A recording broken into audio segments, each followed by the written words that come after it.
Warga sekitar Komplek Menara Kudus mengeluhkan keadaan granit yang berkali-kali rusak dan menyebabkan warga terjatuh.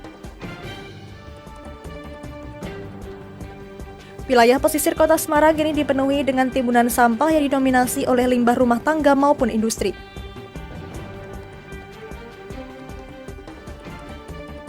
Menteri BUMN Erick Thohir telah membuka untuk umum Taman Pracimatuin di Kota Solo yang akan diresmikan secara bertahap. Selamat sore pemirsa, bersama saya Amda Soraya, inilah Jateng hari ini.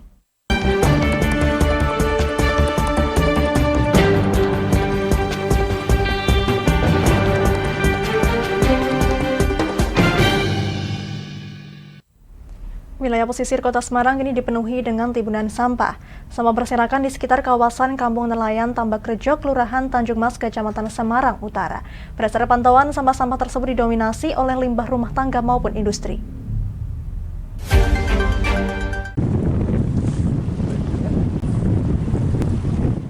Wilayah pesisir kota Semarang, tepatnya di kawasan Kampung Nelayan Tambak Rejo, Kelurahan Tanjung Mas, Kecamatan Semarang Utara kini telah dipenuhi timbunan sampah. Sampah terlihat mengotori bibir pantai dan jalan setapak yang diapit oleh bibir pantai dan juga sungai Banjir Kanal Timur. Lokasi timbunan sampah tersebut berjarak sekira 100 meter ke utara dari perumahan warga Kampung Tambak Rejo. Sampah seperti botol minuman bekas, kantong plastik maupun limbah berbahan plastik lainnya tampak berserakan di sejumlah titik. Adanya timbunan sampah di wilayah pesisir ini pun membuat warga setempat resah dan mengeluh. Muhammad Aban Karis, salah satu warga Tambak Rejo, mengatakan bahwa timbunan sampah di kawasan pesisir ini merupakan dampak dari banjir yang membuat sungai Banjir Kanal Timur dan juga dari laut membawa aliran sampah.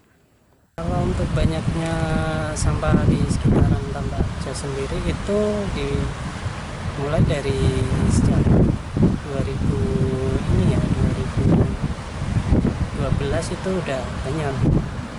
Jadi dari situ juga banyak pabrik industri yang limbahnya turun, dan juga dari darat ke sampah dari masyarakat sendiri di kali-kali itu ikut kena air mengalir ke laut. Lebih lanjut, Karis mengatakan bahwa setiap kali hujan tiba atau banjir, sampah yang berserakan di kawasan tersebut volumenya bisa sampai 1 truk. Sedangkan untuk penanganannya sendiri, dari warga setempat akan mengumpulkan sampah-sampah di dalam sebuah karung untuk kemudian dibeli oleh Dinas Lingkungan Hidup. Karis menuturkan sejak 2012 wilayahnya yang merupakan muara sungai BKT seringkali dipenuhi sampah. Karis pun berharap agar masyarakat Kota Semarang tidak membuang sampah di sungai, karena hal tersebut bisa menjadikan wilayah pesisir menjadi pulau sampah. Dari Semarang, Fajar Mukti, Lingkar TV, melaporkan.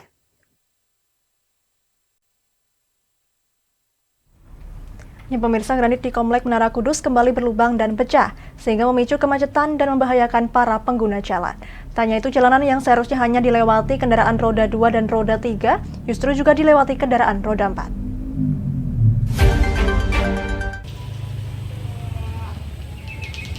Beginilah semrawutnya jalanan di Komplek Menara Kudus. Banyaknya pengunjung maupun masyarakat sekitar memadati jalanan, ditambah dengan para pedagang yang menjajakan barang dagangan di tepi jalan. Kondisi ini diperparah dengan banyaknya granit yang berlubang. Dalam pantauan, sebanyak 143 granit di jalan utara ke selatan di kawasan Menara Kudus kembali mengelupas, serta di arah barat menuju Kelenteng Hokling Bio di Jalan Madu Rekso, Desa Langgar Dalem, terdapat 46 granit mengelupas sehingga total ada 189 granit yang rusak. Saat ini granit di Kompleks Menara Kudus sedang dalam perbaikan. Meski begitu, beberapa minggu kemudian diperkirakan ada granit yang kembali mengelupas. Warga mengaku mengeluhkan kondisi ini.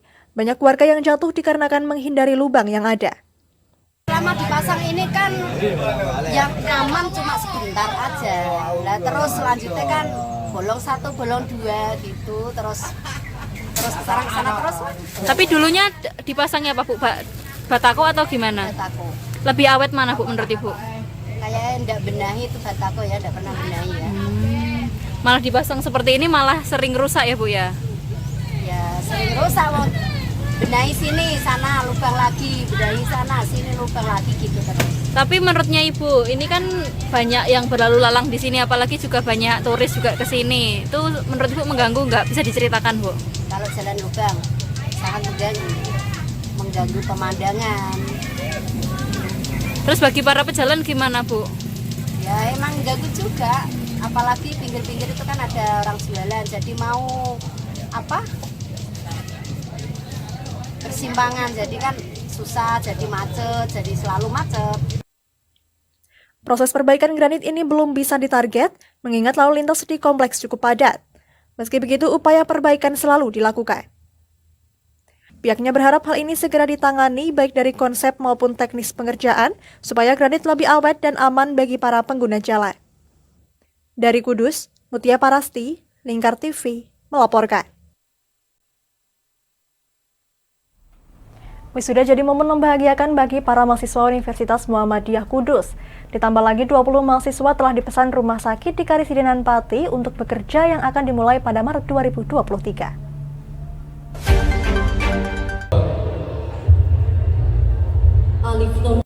Berbeda dengan kampus lain, UMKU menjalin kerjasama dengan 30 rumah sakit dan proses seleksinya juga dilakukan oleh pihak UMKU.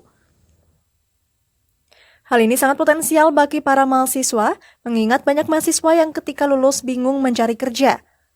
Di momen wisuda UMKU ke-26 diikuti oleh 806 mahasiswa dan 191 wisudawan menyandang gelar cum laude. Tak hanya itu, IPK tertinggi 3,94 juga diraih 2 wisudawati dari program studi apoteker. UMKU kini mantap menggunakan kolaborasi sistem pembelajaran. Dengan memperkuat pembelajaran berbasis teori secara daring dan praktik secara luring, hal ini supaya mahasiswa bisa berkuliah sambil bekerja, sehingga dapat menghemat ongkos pulang pergi ke kampus, meski begitu asrama juga disediakan bagi mahasiswa dan tak berbayar.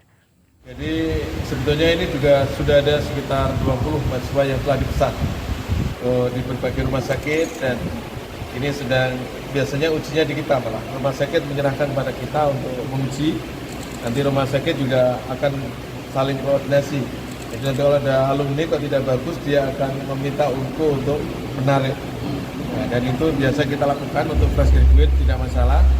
Mereka yang baik-baik biasanya langsung diterima kerja. Ada berapa orang? Ini yang 20 sudah diseleksi. UMKU juga menyulap ruang kelas menjadi laboratorium praktik. Selain digunakan untuk praktik mahasiswa, laboratorium ini digunakan sebagai sarana seleksi jika ada permintaan mahasiswa untuk mengisi formasi tenaga kesehatan di rumah sakit. Meski begitu, jika terdapat mahasiswa yang sudah diterima dan selama perjalanan bekerja kurang baik, juga akan ditarik oleh pihak UMKU. Dari Kudus, Mutia Parasti, Lingkar TV, melaporkan.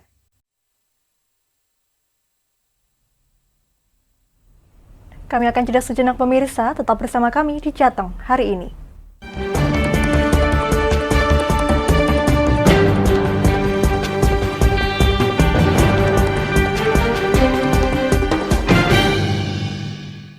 Berpuluh-puluh tahun kita bangsa Indonesia telah berjuang untuk kemerdekaan tanah air kita. Mengupas sejarah Indonesia yang penuh makna. Merdeka atau mati.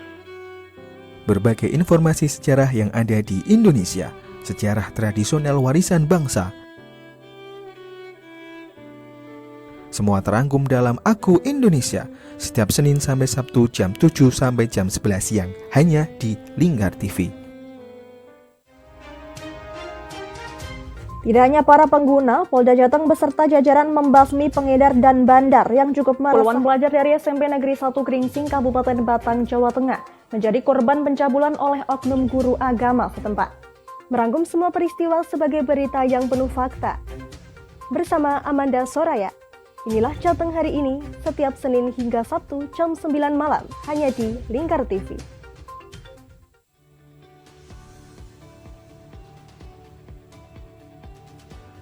Selamat siang pemirsa, bersama saya Galus Karkinanti. Inilah Jateng akhirnya tertabrak truk dan terseret hingga belasan meter. Informasi-informasi terkini akan kami sajikan untuk Anda dalam Jateng Terkini, setiap jam 12 malam hanya di Lingkar TV. Oke, kembali lagi di Ngobrol Kini Kak Uns akan menemani sore Anda dengan topik-topik yang menarik. Adik, kita tak selamanya indah adik, kayak gitu ya. Ngopi, ngobrol, inspirasi. Setiap hari Selasa jam 3 sore hanya di Lingkar TV.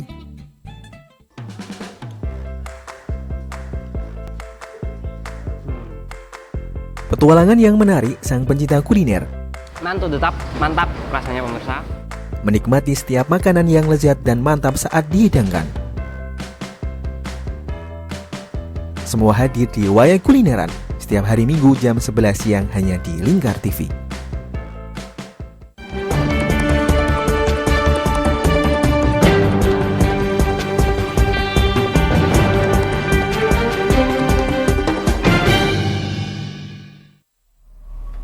Masih bersama Jateng hari ini pemirsa, Wali Kota Solo Gibran Rakabuming Raka dan CEO Persebaya Surabaya Azrul Ananda telah menyatakan dukungannya untuk Erick Thohir sebagai Ketua Umum Persatuan Sepak Bola Seluruh Indonesia atau PSSI.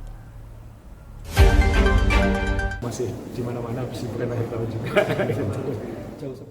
Wali Kota Solo Gibran Rakabuming Raka dan CEO Persebaya Surabaya Azrul Ananda menyatakan dukungan secara terbuka kepada Menteri BUMN RI untuk menjadi Ketua Umum Persatuan Sepak Bola Seluruh Indonesia atau PSSI.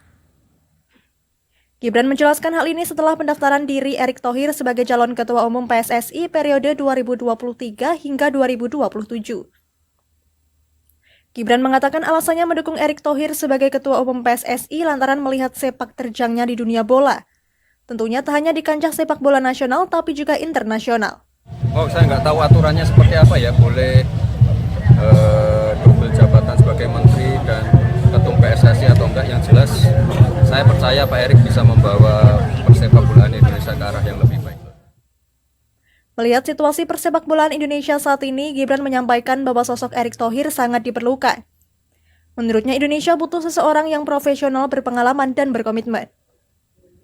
Sedangkan CEO Persebaya Surabaya Azrul Ananda menjelaskan bahwa alasannya mendukung Erick Thohir karena sosok Erick Thohir dinilai mampu membawa dampak positif bagi dunia persepak bolaan Indonesia.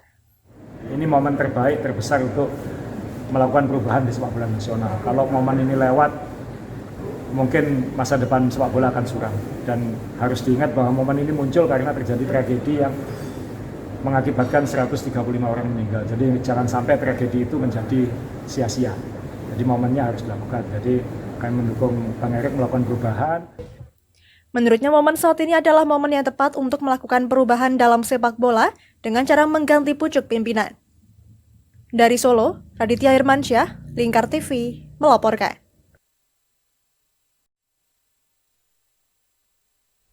Ya pemirsa, Pracima Twin atau Taman Pracima yang ada di dalam Pura Mangkunegaran mulai dibuka untuk umum. Usai dilakukan pembukaan secara resmi oleh Menteri BUMN Erick Thohir pada Sabtu siang.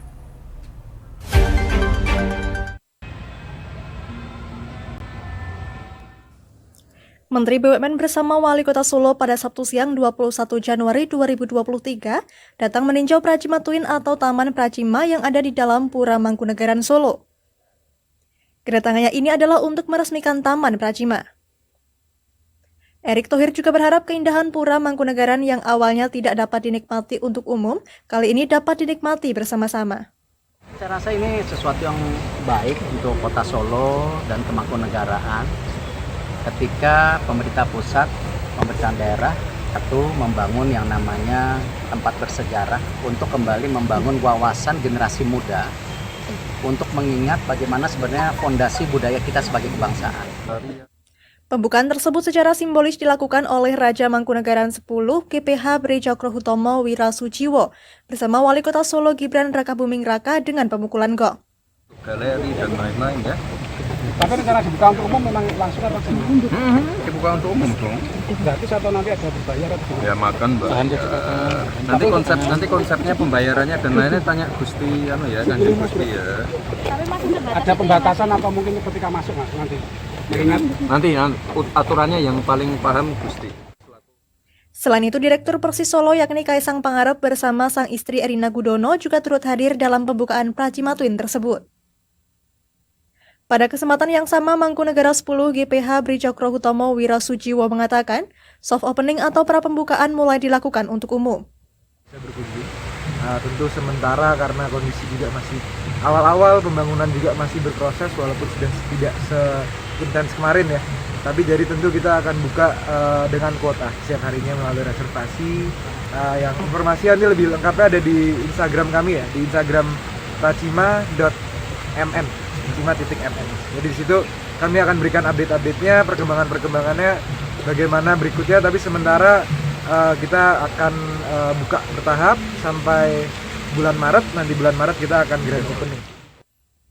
Pembukaan akan dilakukan secara bertahap hingga bulan Maret dan selanjutnya pada bulan yang sama dilakukan grand opening. Sebagai target awal ini, pihaknya berharap jumlah pengunjung pada siang hari mampu mencapai 75 orang dan malamnya sekitar 100 orang. Dengan pembukaan tersebut, ia berharap Pracima Twin dapat menjadi suatu ruang budaya. Terkait restoran yang ada di dalam kompleks Pracima Twin, Bri menyampaikan bahwa seperti restoran pada umumnya. Meski demikian, akan ada beberapa menu khusus khas Mangkunegaran, diantaranya brupus dan dendeng agi. Setelah pembukaan resmi pada Maret mendatang, pihak Mangkunegaran akan terus melakukan riset dan mengembangkan resep-resep khas Mangkunegaran agar diketahui oleh masyarakat luas. Dari Solo, Raditya Hirmansyah, Tingkar TV, melaporkan.